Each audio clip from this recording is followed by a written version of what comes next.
Assalamualaikum warahmatullahi wabarakatuh. Selamat pagi anak-anak. Bagaimana kabarnya hari ini? Semoga sehat selalu dan terus semangat dalam belajar. Sebelum memulai pembelajaran hari ini, marilah kita berdoa terlebih dahulu. Bismillahirrahmanirrahim. Raditu billahi robba wa bil islami dina wa bi muhammadin nabiyya wa rasulah. Rabbi zidni ilma warzuqni fahma. Amin ya rabbal alamin. Baik. Bagaimana? Apakah ada yang tidak hadir hari ini? Ibu serahkan ke ketua kelas ya untuk mengabsen kehadiran kalian. Materi hari ini yang akan kita pelajari yaitu kelanjutan dari materi yang kemarin.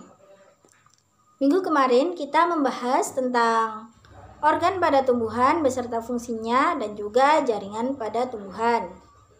Hari ini kita akan membahas tentang struktur morfologi dan anatomi pada organ utama tumbuhan, yakni pada akar, batang, dan daun. Yang pertama, pada akar. Secara morfologi, di dalam akar terdapat meristem apikal. Bu, kok ada meristem apikal? Minggu kemarin nggak ada meristem apikal? Ya, minggu kemarin Ibu jelaskan bahwa meristem dibagi menjadi dua, yaitu meristem primer dan meristem sekunder. Nah, kemudian meristem apikal sendiri yaitu termasuk meristem primer atau sama dengan meristem primer, yaitu sel-sel di dalamnya aktif dalam pembelahan sehingga menyebabkan pertumbuhan tinggi pada tumbuhan yang terdapat pada ujung akar dan ujung batang. Kemudian meristem apikal yaitu berfungsi untuk memanjangkan bagian akar. Kemudian yang kedua yaitu rambut akar. Rambut akar sendiri berasal dari diferensiasi epidermis yang berfungsi untuk memperluas penyerapan air dan mineral di dalam akar. Kemudian yang ketiga yaitu tudung akar atau biasa disebut dengan kaliptra. Kaliptra sendiri yaitu berfungsi untuk melindungi ujung akar yang di dalamnya terdapat jaringan lunak dan mudah rusak. Kemudian kita berlanjut ke anatomi akar. Jika kita belah akar dengan sangat tipis, kemudian kita lihat dengan atau memakai mikroskop, kita akan lihat bagian anatomi pada akar. Yang pertama yaitu terdapat epidermis. Epidermis sendiri kemarin Ibu jelaskan yaitu sebagai jaringan pelindung yang berfungsi untuk melindungi akar dari pengaruh luar yang dapat merugikan atau merusak akar itu sendiri. Kemudian yang kedua yaitu korteks. Korteks terletak di bawah epidermis yang ciri-cirinya yaitu memiliki banyak ruang sehingga berfungsi untuk pertukaran zat. Kemudian di bawahnya korteks terdapat endodermis yang memiliki ciri memiliki ruang tertutup atau rapat sehingga tidak banyak ruang, yang berfungsi untuk mengatur lalu lintas zat cair. Kemudian di bawahnya lagi terdapat silinder pusat atau stele. Yang di dalam stele terdapat jaringan pembuluh yaitu xilem dan phloem. Yang kemarin Ibu jelaskan yaitu xilem berfungsi untuk mengangkut air dan unsur hara atau mineral ke tumbuhan. Kemudian phloem mengangkut hasil fotosintesis dan disebarkan ke seluruh bagian tubuh. Dan tak lupa di dalam stele juga terdapat perisikel yang berfungsi untuk membentuk cabang akar baru. Kemudian perbedaan akar dikotil dan akar monokotil. Sudah sering kita lihat bahwa akar dikotil memiliki akar tunggang. Kemudian kalau akar monokotil memiliki akar serabut. Kita beralih ke batang. Di dalam batang jika kita lihat perbedaannya antara batang dikotil dan batang monokotil.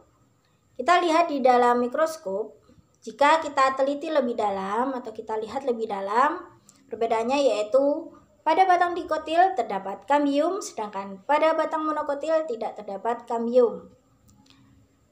Kemudian di batang sendiri, baik batang dikotil maupun monokotil, bagian luar terdapat epidermis, sama seperti akar, fungsinya sebagai pelindung. Kemudian di bawah epidermis terdapat korteks. Kemudian di dalam batang dikotil terdapat kambium. Kambium sendiri bersifat untuk memperlebar atau memperbesar ukuran batang atau volume batang sehingga batang tampak lebih besar. Kemudian terdapat jaringan pembuluh atau jaringan pengangkut xilem dan jaringan pengangkut phloem yang kita sudah sama-sama tahu fungsi dari masing-masing jaringan pengangkut tersebut. Di dikotil terdapat empulur yang berfungsi untuk menyimpan cadangan makanan dan juga sebagai sumber karbohidrat. Kemudian di dalam jaringan batang monokotil terdapat jaringan dasar atau parenkim. Kemudian kita beralih ke organ daun. Pada daun di atas sendiri terdapat kutikula, yaitu kulit daun.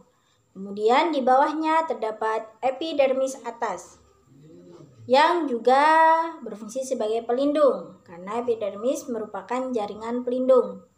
Kemudian di bawahnya lagi terdapat jaringan palisade, yang berfungsi untuk melakukan fotosintesis. Kemudian juga terdapat jaringan bunga karang yang berfungsi untuk penyimpanan gas dan oksigen yang dibutuhkan daun. Kemudian tak lupa terdapat jaringan pengangkut pada daun yaitu xilem dan phloem. Juga pada daun terdapat stomata sebagai pertukaran gas antara gas oksigen dan juga gas karbon dioksida. Kemudian juga terdapat sel penjaga. Maksudnya ini berfungsi untuk menjaga stomata. Kemudian di bawahnya lagi terdapat jaringan epidermis bawah yang juga merupakan jaringan pelindung yang berfungsi untuk melindungi daun. Baik anak-anak, mungkin itu saja yang dapat Ibu sampaikan. Mungkin sebelum kita akhiri, apakah ada pertanyaan mengenai materi yang Ibu jelaskan? Kalau semisal ada, dicatat di buku tulis ya. Nanti diberikan kepada ketua kelas dan dilaporkan ke Ibu. Kemudian untuk tugasnya, setiap siswa itu seluruh siswa dibagi menjadi 5 kelompok dan juga berdiskusi dan mengamati video yang dijelaskan tadi, video tentang materi morfologi dan anatomi pada organ tumbuhan. Nanti hasil diskusi dicocokkan dengan sumber belajar yang tersedia, dan juga jika sudah selesai diskusi dan mengamati video tentang materi hari ini, silakan perwakilan dari kelompok maju ke depan kelas untuk menjelaskan kembali. Mungkin itu saja yang dapat Ibu sampaikan. Oh iya, tak lupa, karena kita tidak dapat praktikum secara langsung, mungkin untuk sebagai pembelajaran atau belajar agar kita dapat melakukan atau menerapkan apa yang kita pelajari, yaitu melakukan praktikum sederhana, mencari perbedaan pada tanaman atau kalian mencari tanaman itu secara berkelompok ya, mencari tanaman yang memiliki akar serabut dan akar tunggang untuk membedakan akar dikotil dan akar monokotil. Sebelum pembelajaran hari ini kita akhiri, Ibu menyampaikan makna yang dapat kita ambil dari pembelajaran hari ini. yaitu hiduplah seperti pohon yang memiliki organ akar, batang, dan daun. Akar kita jadikan iman kita kepada Allah Ta'ala, kemudian batang kita jadikan ibadah dalam kehidupan kita, kemudian daun kita jadikan amalan atau sedekah yang bisa kita berikan kepada orang lain. Mungkin itu saja yang bisa Ibu sampaikan, kurang lebihnya mohon maaf. Sebelum kita akhiri, mari kita membaca hamdalah bersama-sama. Alhamdulillahirabbil alamin. Wassalamualaikum warahmatullahi wabarakatuh.